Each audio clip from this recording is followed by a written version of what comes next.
Patuloy ang panawagan para sa panalangin sa tuluyang paggaling ni Pope Francis, matapos itong magkaroon ng komplikasyon sa kanyang respiratory system, at nakitaan pa ng senyales ng kidney failure.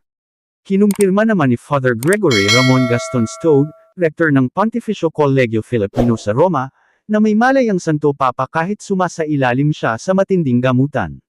Sinabi ng Vatican sa pinakahuli nitong update, na nasa kritikal na kondisyon ang Santo Papa dahil sa dinanas na asthmatic respiratory crisis, habang ginagamot sa pneumonia.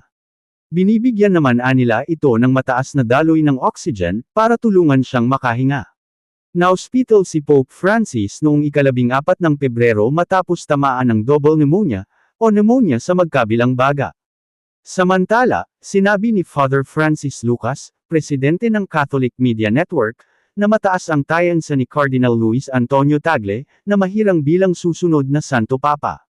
Dagdag niya, mas malaki ang tayansa ng mga hindi taga-Europe na sumunod na maging Santo Papa at kabilang dito si Tagle.